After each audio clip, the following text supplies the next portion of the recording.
All right, so what was the long-term consequences of us purchasing Louisiana? First and foremost, it created a precedent. Okay, now a precedent is when something occurs in the law or in government or whatnot. The very first time it happens, it means that in future reference, you can look back and use that as a guide to what you should do in the future.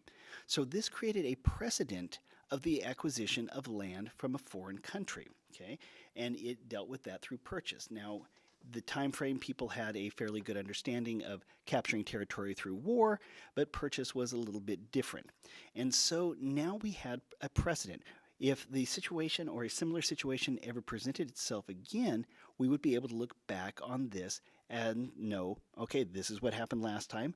We're going to base our decision on that. Okay. Now, in addition to setting a precedent, in 1804, President Jefferson sends William Clark and Meriwether Lewis to explore this new territory. Okay, so they're going to go essentially they're going to start off in St. Louis. It's called the Corps of Discovery, and they're going to make it all the way to the Pacific Ocean.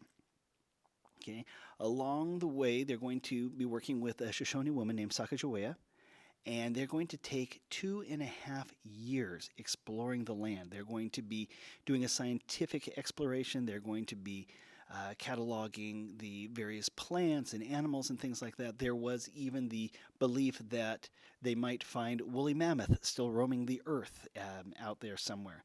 But they marveled at the wide variety of plants to begin with, and animals as well. Things like buffalo, elk, deer, antelope. And during this course of 2.5 years, they're going to make it all the way to the Pacific Ocean before they return home. And they're going to be some of the pathfinders, some of the first people to go from places like St. Louis out into the West. And they won't be the last, but they will be some of the first. And the information they bring back is going to have a ton of value to the nation. In fact, they bring back 2 bear cubs for the president, and they're kept as pets at the White House, believe it or not. Other explorers around this time, you have people like Zebulon Pike. He made it to the headwaters of the Mississippi River in 1805, 1806. He ventured to the southern portion of Louisiana, Spanish land in the southwest, and he would be the first to sight Pike's Peak. And so you have this growing number of explorers who want to fan out into this new land that is owned by the United States in preparation for what is to come. Because obviously this is going to be an area that will one day be inhabited by citizens of the United States. And it was kind of thought it'd be a good idea to get the lay of the land, to understand what was going on from there. While Lewis and Clark had gone through on a scientific expedition, others would then follow, some for science, some because there was money to be made.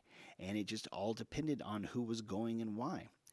But the long-term effects of actually purchasing Louisiana wasn't just the doubling of the size of the nation, but it was the stability that this extra land brought. It was the ability for people to continue to spread out. As I said before, with that doubling of the population, you needed somewhere for the people to go. And the Louisiana Purchase was going to end up being exactly what the nation needed at that particular time.